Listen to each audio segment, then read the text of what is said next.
right. Well, good afternoon, everyone. Good afternoon. Thank you so much.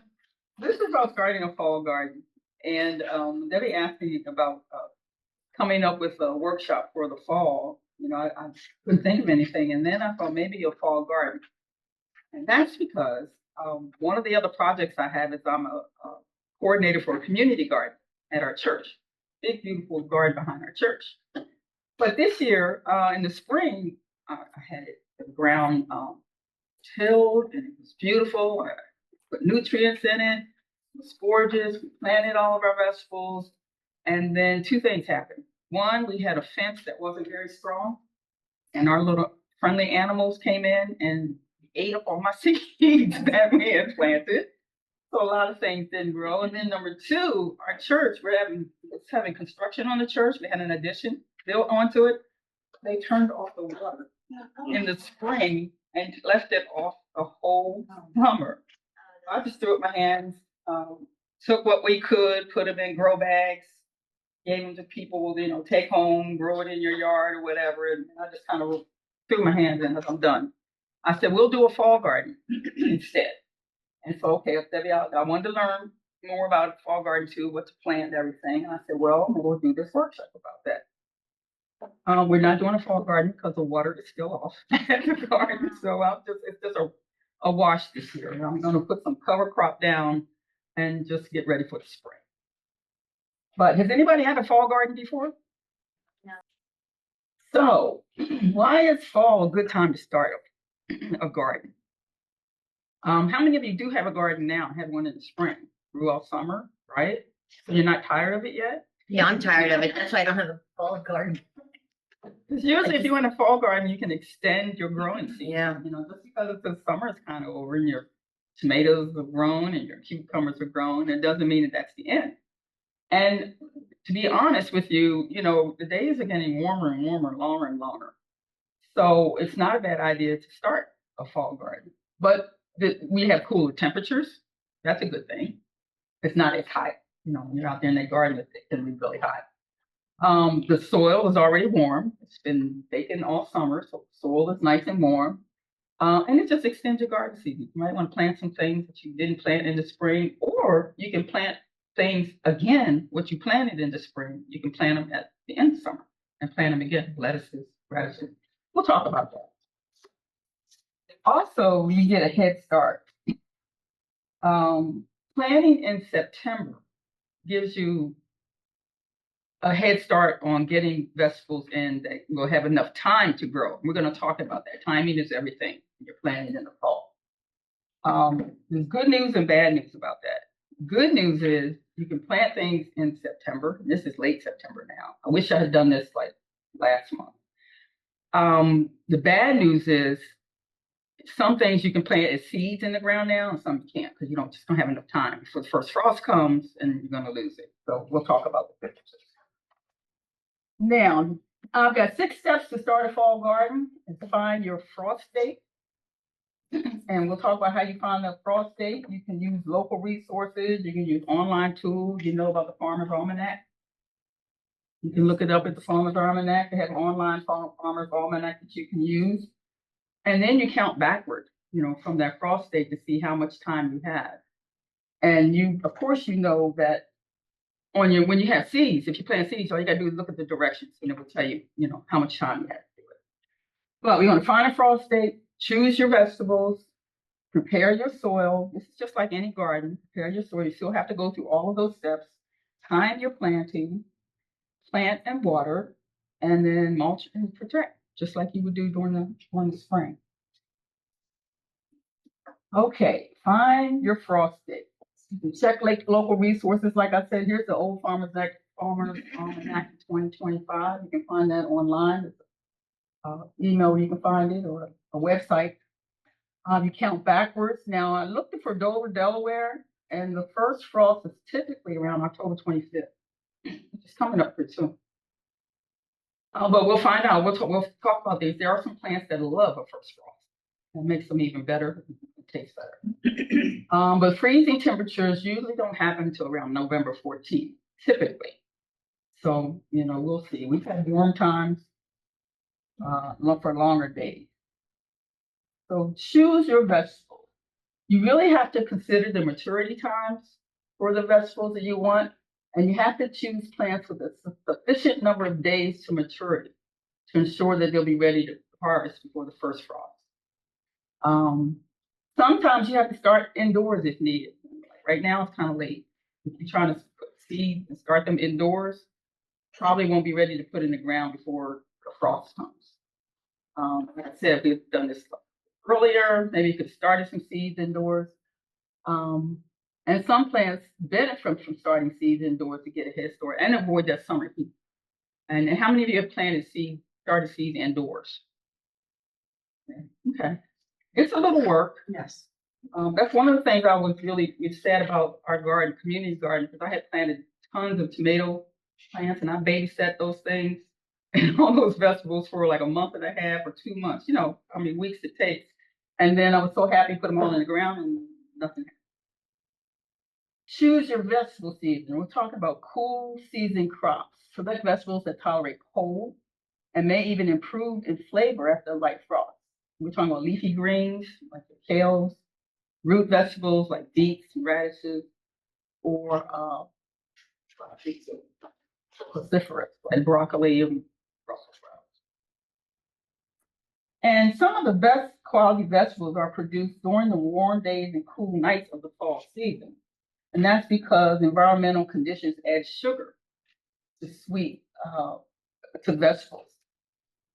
Something like artichokes or parsnips, they're all improved with a touch of frost to it. And I have friends that swear that collard greens always better when they've been frosted. Now, you might say, well, in the fall, everybody likes to have pumpkins. And pumpkins are great in the garden, but guess what? Pumpkin takes a long time to grow. So those pumpkins that you're going to see in the pumpkin patch, they started weeks and weeks ago. So let's talk about leafy greens. So kale, spinach, lettuce, Swiss chard, collard greens, mustard greens, they all thrive in cooler weather. So if you're thinking about any of those leafy green vegetables, those are good choices. Is that the only spinach on there? Is the Malabar spinach? Is that the only one? Oh, no, I see another one. Okay, Just plain, it's plain spinach. Yeah. Beets, spinach, bok choy, all of these things. These are leafy greens that can grow. Now, what about root vegetables? You can have beets, carrots, radishes, and turnips are excellent choices for planting. Or any of these other ones. Now, sweet potatoes, no, because sweet potatoes take a long, long time to grow. In fact, I just went into the garden that didn't get watered, and this is the crazy thing. We kind of let the garden grow, but I planted sweet potatoes, I planted okra, and I planted something else that it didn't get watered at all, but it rained a lot this time. So because it rained so much, they grew like crazy. So I had tomatoes, I had giant, okra and sweet potatoes. I dug up just the other day. Wow. Shocked. Did you eat one? Did you have a sweet potato? Or is it? I've never tried to grow one. Yeah, you can eat it or you can let it cure for a little bit. Does it taste better if it cures a little bit? Okay. Yeah, just set it in a cool or place and let it cure a little bit. But they grow. They take forever. I planted them in the spring, and they were just now ready to. Do you have to get like a seed potato, or can you just like cut the eyes off and plant? I've never planted. I'd like to. Well, yeah. Here's our sweet potato expert over here. I mean, I've done whole workshops on sweet potatoes. Oh, yeah. Usually you plant them. You plant them from slips. Mm-hmm. Which if you leave sweet potatoes sit out, and then it starts growing little sprouts. Okay, so you just kind of. And you can twist those off and put them in water, and they'll root. Okay. And then in the spring, you have to wait till kind of late spring, because honestly, sweet potatoes don't like cold weather. Okay. Because they're really a tropical plant. So you can plant them. I usually plant them like end of May or beginning of June. Yeah. And usually, depending on the variety, it can be ready to harvest in like 90 days. So you think 3 months later, up to 120, depending on what kind of variety it is and how big you want them. You just need to harvest them before before it freezes, or they won't be any good. They don't. You get a lot, like a potato, like regular potatoes, you get a lot So what you underneath get there? is where the plant comes down, they grow in like a circle around there. Okay, So maybe around 5 or so per Okay. plant okay, you can get, and you'll get. The thing is, you dig them up and they mature at different times. So you may dig up a plant and say, "Oh, I've got these 2 nice big sweet potatoes, and then the other 3 are puny." okay, So I usually take the puny ones and make sweet potato fries out of them. okay, In all an right. air fryer. Yeah, I just take the puny ones and still use them. Can you use like the ornamental sweet potato vines? Is that the same thing? It's not. I don't think you can eat those. So Okay. they're, but the vines from the regular sweet potatoes, you can actually eat those leaves. You can put them in salads and eat them. So Really? when I harvest them, I save some of the leaves and I put them in water and I throw the leaves in our salad. all right, So nice. don't want to let anything go to waste. Well, I'm gonna try to do that next year. If you need any help, you know who to ask. Call our helpline. And they take up a lot of space. They have lots Yes. of leaves. I would imagine they would, yeah. I grew them in a raised bed, Uh-huh. trying to contain them a little Mhm. bit, and they grew okay. And it's kind of fun to grow different things, you know what I mean? Like try it at least once, you know, so you know. You can trellis the vines because the vines will have flowers on them that look like morning glories because the morning glories are in the same family actually. So Okay, the flowers look like morning glory flowers. nice. But you can trellis them to kind of keep them under control Mhm. because you don't get all of the sweet potatoes are underground anyway. So the Mhm. vines are just to get, absorb the sun and do the photosynthesis and all that stuff. That's what they need, all that vines to Mhm. absorb what it needs. But what you're growing is underground. Cool. I'm gonna try it. They're actually pretty easy. I bet they are, yeah. Like a potato is so simple, you know. Like, And you can go on vacation and leave them and they take care of themselves. They're That's very- good. That's a good thing. They don't have pest problems except for root knot nematodes, the only thing that can get them. So Mhm. it's really. That's a good one to try. Okay. Then we have cruciferous vegetables, your broccoli, cauliflower, cabbage, Brussels sprouts, all of those. What do you think is one of the fastest vegetables to grow? Off those right there? Turnips are 50 days. I also Turnips put are- radishes on there. Yeah, radish. Radishes are Fastest. really fast. Yeah. We can get some in. I checked the date. Yes, you can. That was the one I looked at. Yes, you can. You can put those seeds in the ground, they grow like in 30 days. Wow. There they Alright. are. Yeah. There it is. Key tips for fast growing vegetables. Choose the right variety. This is important. So when you're out looking at seeds, you're still looking at seeds, you're looking at plants, you have to make sure you have the right variety. And so you look at the package to see what the dates are and the time frame is. And you want to plant them in cooler weather. And eventually we'll get a little bit cooler weather here, at least in the evenings. It's not as hot as it has been. And you want to harvest the outer leaves. The cherry bell variety of a radish is really good, and they grow really, really fast. It can grow in 22 to 30 days. Wow. So you can look at that. Now, I've been looking around at the different nurseries and all for any vegetable, like seedling vegetable, and I haven't seen any. So I don't know if they're like, collard greens or radish, anything like that that's already started, not from seed, started in a plant. I haven't seen much of anything. So you're gonna have to stick with seeds at this point. Plant it cool weather, harvest the outer leaves. For many of the leafy greens, you always pick from the outside. And so they'll grow and you just keep picking them that way. All right, you want to prepare your soil. Now, if you've had a garden before, and you're going to use the same spot to plant some more vegetables for the fall, you want to make sure you clear out everything that was in there. Clear out the stem plants, rows that held tomatoes or squash or rows or anything you had, kind of clear that out pretty good before you put anything else in there. Especially if there's any, dead plants or diseased plants or, something that's, tomatoes go crazy and the stink bugs come get all of those zucchini plants and everything. So you want to make sure you get rid of all of that before you plant anything else in there. Loosen the soil because the soil's going to be pretty compact if it's been growing stuff all summer. You want to loosen that up. You just take a tool to loosen that up. Add organic matter because the soil has been used to grow vegetables and they've taken a lot of nutrients out of it, but they had to use it to grow the vegetables. So now you have to replenish and replace that. And consider a soil test. I mean, how many of you have done a soil test on your garden? Yeah. So that's one way if you don't know. And if you're pretty good with knowing what your soil is, if you can add in nutrients and everything's growing okay, that should be fine. If not, you might want to do a soil test. How long does it take to get the results from soil tests? Or does it depend on season or? No, usually it takes about 2 to 3 weeks. Still. It's gonna take less time if you do it now than if you try to do it like in April, because that's when they get backed up. Everybody wants to get them in the spring. Right. So And then how long in the spring do you think it would take if you do? I think some people have said it can take as much as 6 weeks, but I think they're getting faster now too, because they email you. They don't mail you the reports anymore. They email them to you. Right. So it makes the turnaround a little bit faster. Now, does it go to the University of Delaware or does it go to the Sussex County? It goes up to Newark. That's where the soil testing lab is. Does it give you recommendations on like amendments? Yes. It would tell you what to add to your soil? Absolutely. Will it tell you if you have I have a blight on my tomatoes, I get it every year. Does not tell you anything about diseases. No, okay. It tells you about your pH, which is extremely important.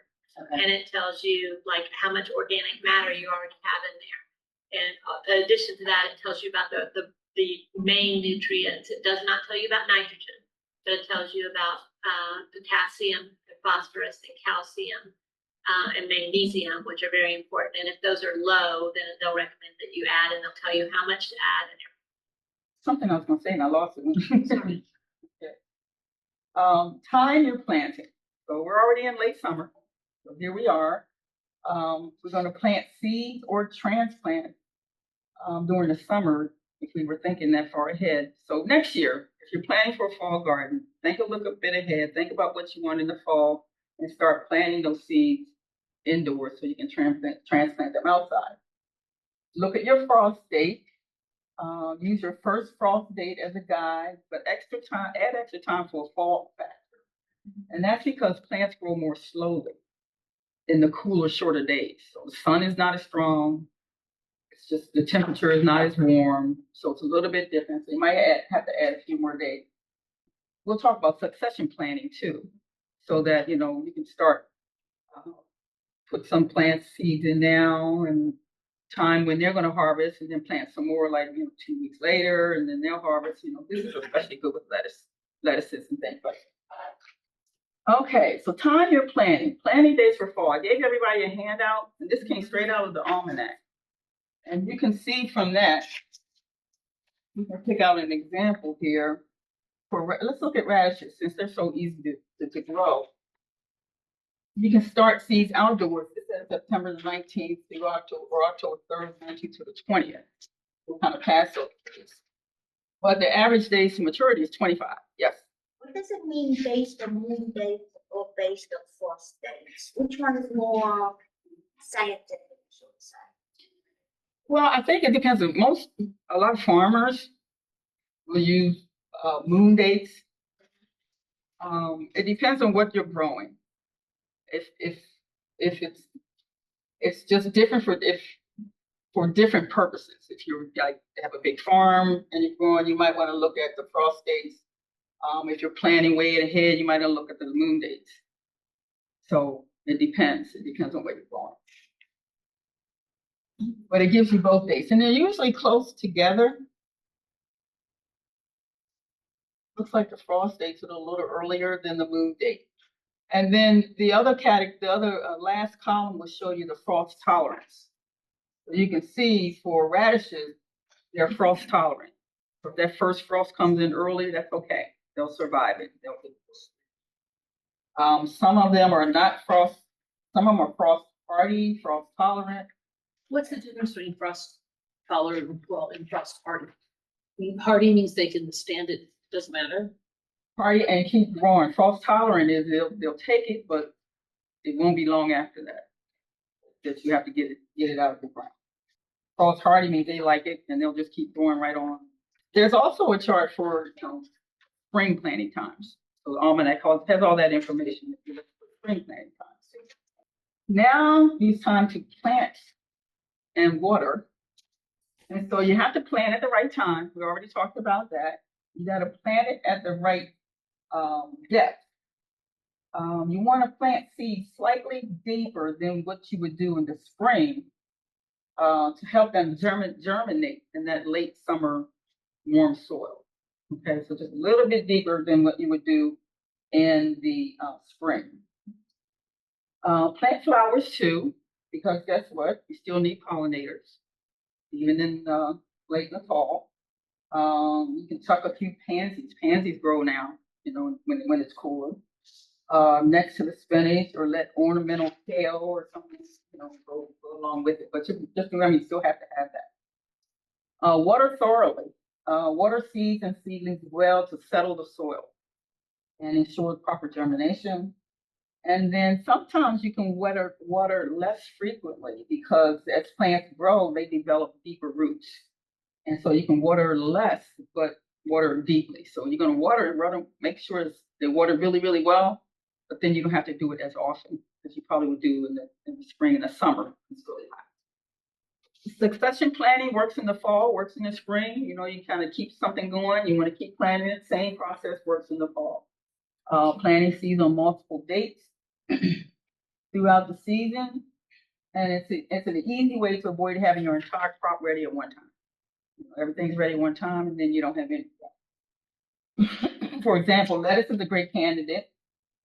Plant just enough lettuce, to use for whatever you want, and then wait a couple weeks and plant some more, so you have a steady stream of lettuce. Eventually, you'll fill up the garden. Depends on how much space you have and what you want to grow. Step 6. Now that you've got all those plants in, you planted everything good in there, you need to apply some mulch to protect it.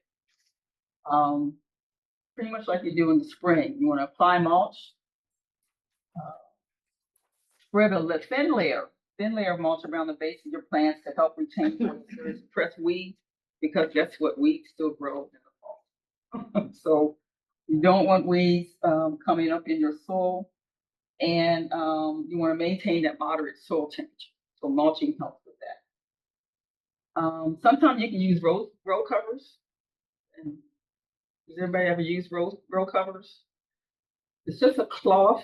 Sometimes it's a cloth that you can lay across the vegetables as they're growing, just to keep them from pests, basically. You don't want anything out there eating them all up.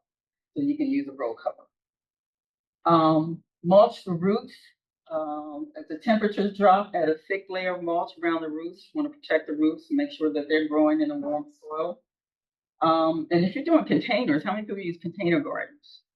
Using containers, you might want to bring those indoors if it gets too chilly and they're in a pot, unless you can make sure that pot is somewhere where it's getting lots of sun and it stays warm.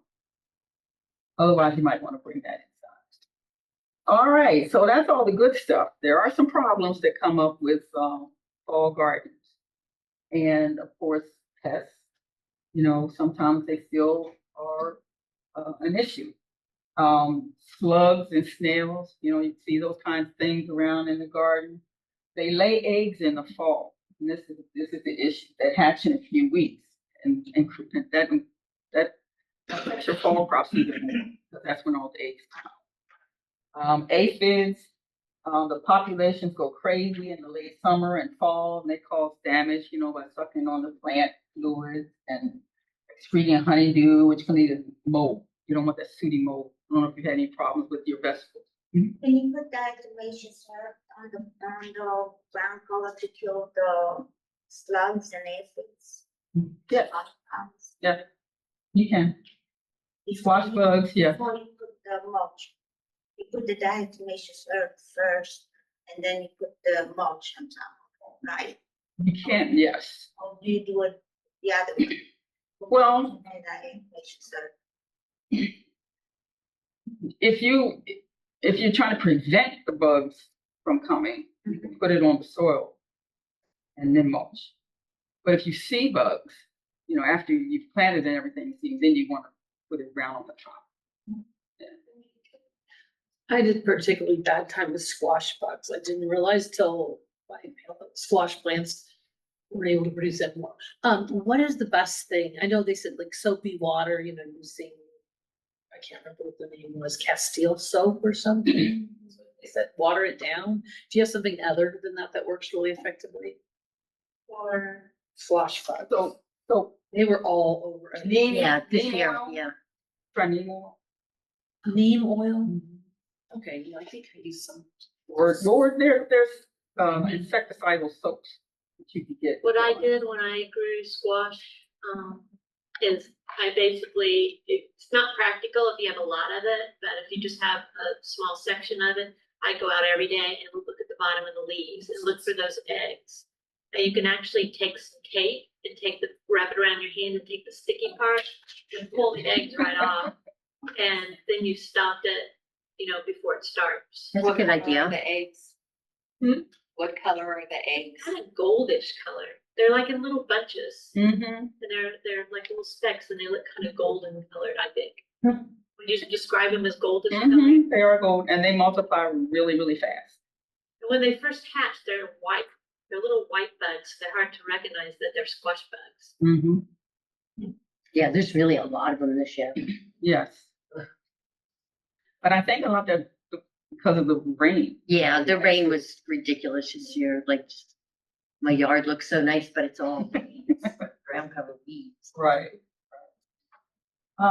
Nutrient depletion happens, you know, after a long growing season, the soil gets depleted. And so, you know, you have to make sure that the nutrients are maintained, grow to maturity for the winter. Heat stress on new seedlings. So if you're just planting something in and it's still real hot, like in September, going into October, they could get stressed out from the heat. They need to be careful of that. Or drought. I mean, if we go into a dry season again, fall crops, especially slow growing ones, need moisture. So if we get like in a heat wave or something, I don't think we'll have that problem. We haven't had it this year. Last year was terrible. But so you can, you know, manage these problems if you just pay attention to what's growing in the yard and do some maintenance. I'm Debbie's dedicated because I'm not getting tape around my hand and going picking up. I will take the leaves off if they've got bugs on them. You know, some of the leaves. Yeah.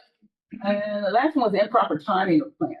We talked about timing enough, so you know, you just got to get it in the ground at the right time. Solutions and preventions. Garden cleanup. To remove plant debris. We talked about that to eliminate overwintering sites for pests and disease. You really don't want to leave a lot of dead things. And there's two camps on this. Some people say, you know, I just leave everything there and let it decay, and you know, it's natural and it goes back to the ground and it fertilizes, and that's all good as long as they're healthy. As long as they're healthy plants. If they're not healthy plants, you don't want all of that bad stuff to get in there. Crop rotation, avoid planting the same crop in the same place every year, right? It's just basic gardening. You want to move things around. Don't plant your tomatoes in the same spot year after year. And that's to prevent disease, because if they get situated and bugs know that they're going to be there every year, they'll keep coming back and return. Soil health, add compost and organic fertilizer when needed. And then mulching, of course, thick layer mulch. Chopped leaves can help suppress weeds in fall beds. So mulch is your friend in the fall to keep those weeds down. Would you use wood mulch in your vegetable garden, or would you rather use hay, straws? I don't like wood mulch because to me, attracts more bugs. You mean like chip, like something that Yeah, that you would put around the flower bed. Like what they sell, you know? Oh, what they sell? Like a bag of mulch. Wood, Oh, like you would put it in the front. yes, like, you know, for your garden beds. Yeah, I Right. use straw. And I have to replenish it because it decomposes. But they say, the thing about wood mulch is they say it has to be aged. So if you like have a tree cut down and the company that cuts the tree down just, chops it up for you and leaves you a pile of it. You have to let it age before you put it in. Would leaves work well, just your? Yes, these are best. That's the best mulch that you could use. I'm trying to find a leaf mulcher. I can't find one anywhere. A leaf mulcher? Yeah, like, Really? one of those things. Mhm. My friend uses just leaf mulch for everything, and her flowers are unbelievable. Mhm. They used to give it away up at, Shooty Park in Dover. They used to have a thing where they would just give away leaf mulch. Really? Yeah, so watch for that or check. They do in the spring, because they collect all the leaves and then they leave them there and it becomes, mulch. And then What's the you get name of them. that park again? Shooting. Shooty Park.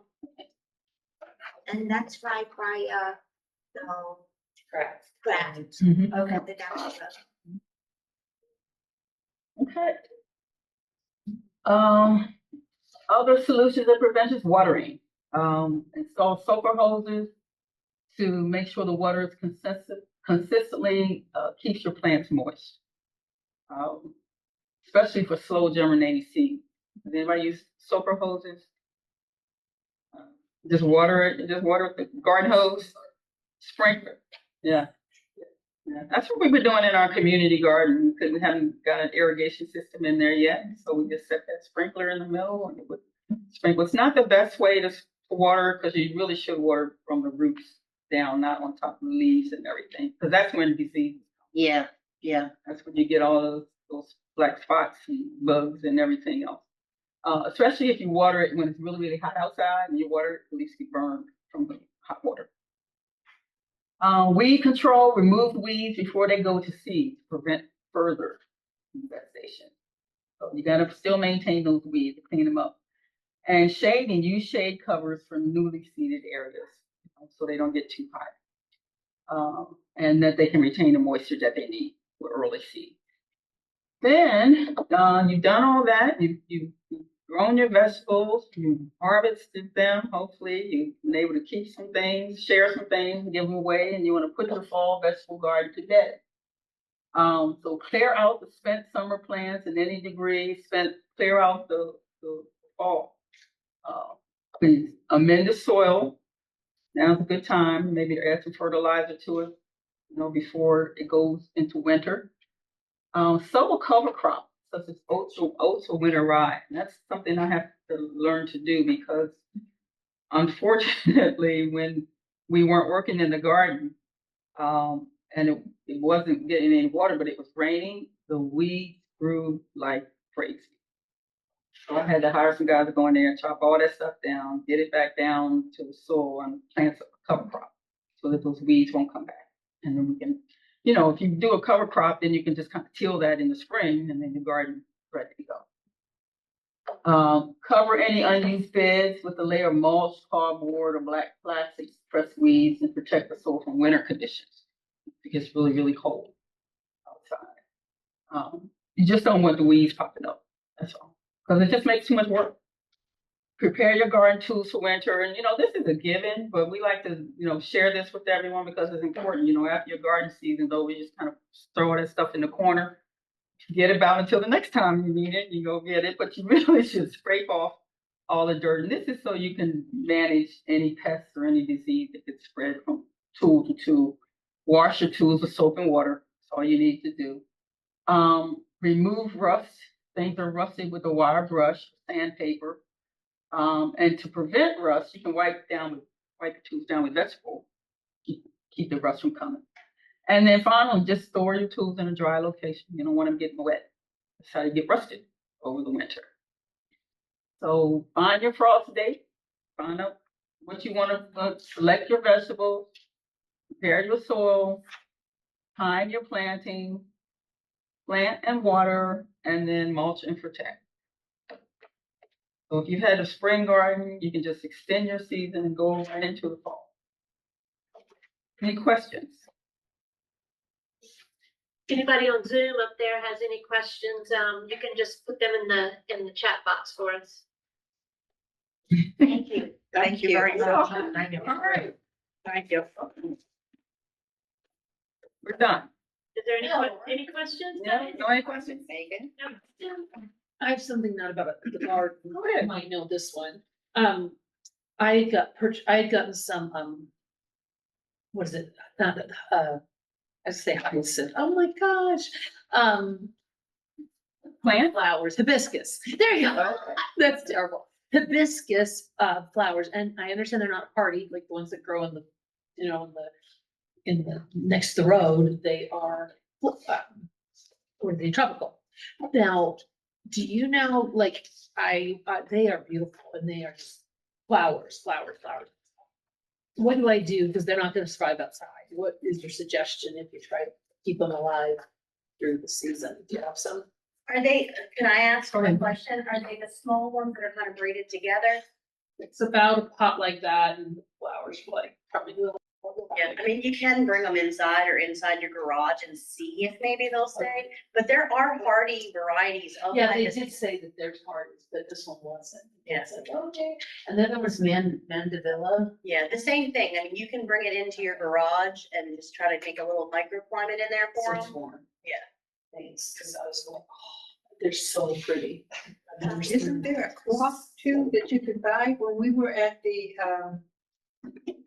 Like a burlap. yeah, when we were at the, Delaware Food Bank? It was before the weather had warmed up, it was just kind of getting cold.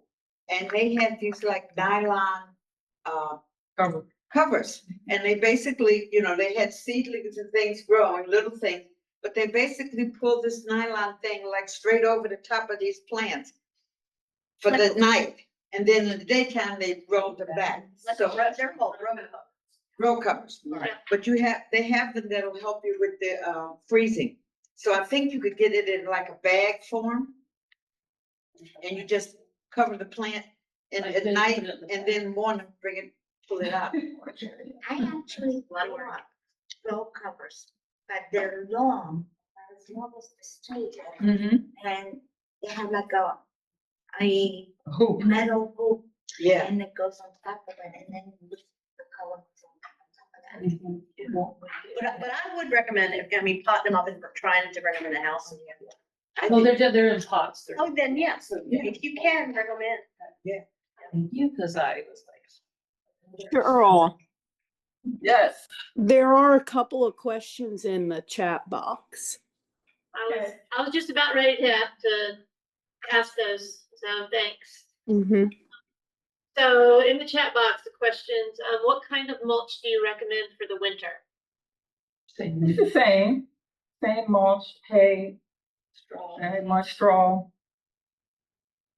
Yeah. Anything that's gonna help keep the moisture in the And ground. natural hardwood mulch is really nice. It doesn't have any dyes in it, so. if you can Natural, find yeah, Natural hardwood mulch is really good. not the colored kind, Right. okay, Yeah, not dyed. right, not the dye. And another question was, can you speak more on grow bags, using grow bags in the fall? Oh, okay.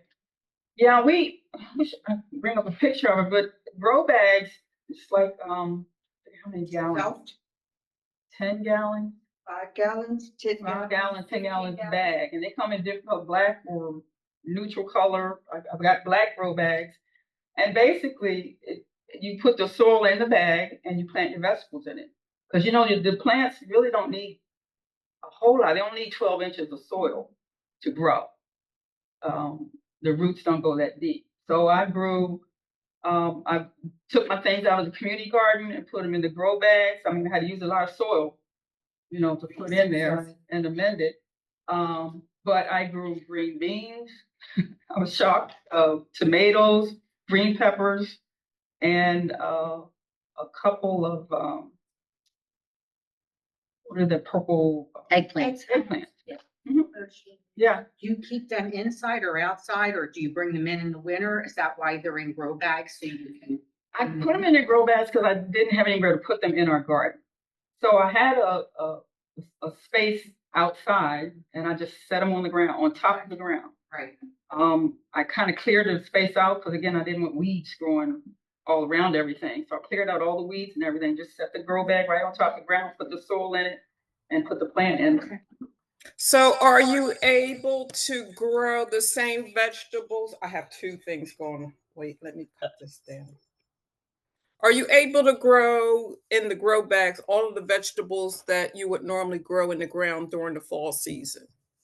Almost, yes. Because I didn't think I could grow green beans in it because, they vine everywhere, but I just kind of stake them up and let them go. And I got green beans all the time and tomatoes and green peppers. Cucumbers like to vine a lot, but they can grow out on the ground. They don't have to be staked. They can just grow flat. But almost anything you can do in a grow bed. What do you think? You have to Yeah, water it a little more. I don't think there's anything special about growing in the fall than there is any other time of year, but the distinct advantages of grow bags is you can move them around. Right. Yeah. So if you had it in a sunny spot, and then fall comes and now the sun has moved and now that spot isn't getting enough sun, you can move them to a spot that gets more sun. Whereas if it's planted in the ground, it's there, as the sun moves. So that's one of the advantages. You always have to remember that grow bags do need a lot of water. Lots of And water. they are above ground. So if you get a hard freeze, your roots aren't as safe as they are in the ground. Right. So there's advantages and disadvantages to all of that. I had to water them a lot, even with all the rain. I still had to, because the fabric, the water goes right out of it. So you have to keep it watered. There was another question here. Okay. I would like to have one of the tulip type baskets. I don't know what that means. Oh, I guess growing tulips in a basket. Is it too late to start that? Really? No, it's not, because you're supposed to plant them October. Now's the time to plant your tulip. Now to November. Yeah. Yeah. Thanksgiving. Yeah. So she added that it's planting bulbs layered on top of each other to bloom in the spring. Mm-hmm. Yeah. Or I've seen where they'll do like tulips, and then you do like tulips, and then you put some soil in a pot, and then you do your daffodils, and then crocus on top. Yeah. They all come up at different times. Yeah. Something's always growing. But yeah, fall is the time for tulip bulbs. And other plant bulbs. Before the ground gets frozen over, right? And the fall can be a good time to move any perennials you have too. I don't know if I missed the presentation, but. Yeah, it was mostly about vegetables. Yeah. Right. But I guess you have perennial vegetables too, right? Anybody want to know about cover crops or anything? What's the best One of my things. or cover crop? Red clover or? It just depends on the purpose. I'm sorry? It depends on the purpose of the cover crop. So I like the leguminous ones because they add nitrogen to the soil, like crimson clover is a good one. I like it, and it's also pretty.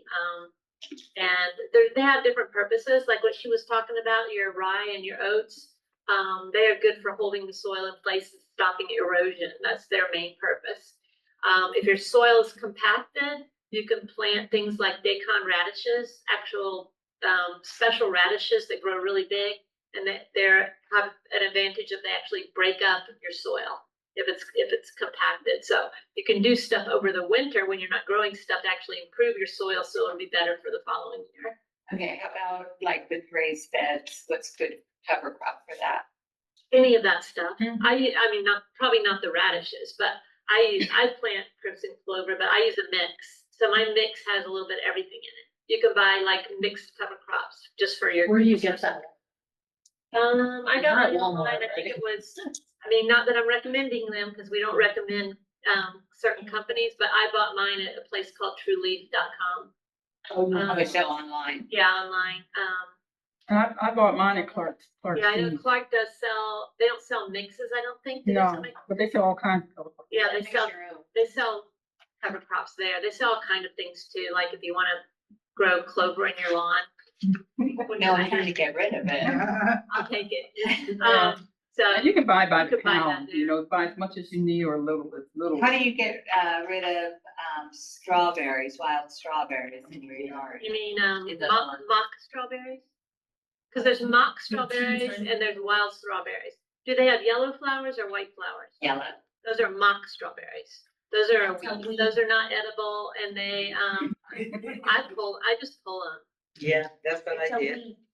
That's what I did. I Oh just my pulled God, them it's all like- off. I know. I mean, I am a no chemical person, so if you're one of these chemicals, you're asking the wrong person. I pull things up. Yeah, like I pull things, but I mean, Yeah. there's like. Yeah, they are. They get it. They're in my raised beds, and they grow in with my regular strawberries. And then, well, they just grow in our grass, Yeah. Mhm. Yep. and it is like tenacious. There are two questions in the chat. One is if, she's talking about the tulip container. If I were to do that, do I bring the pot inside or leave it outside? Outside. Out- It's cold. Leave it outside. And then the second question, I've heard I can overwinter my strawberry plants. How would I do that? I just need one at home. Strawberry plants. You can cover them with a mulch to protect them. I tried that one year, and they did much better if I just left them alone. So I mulch under them and around them.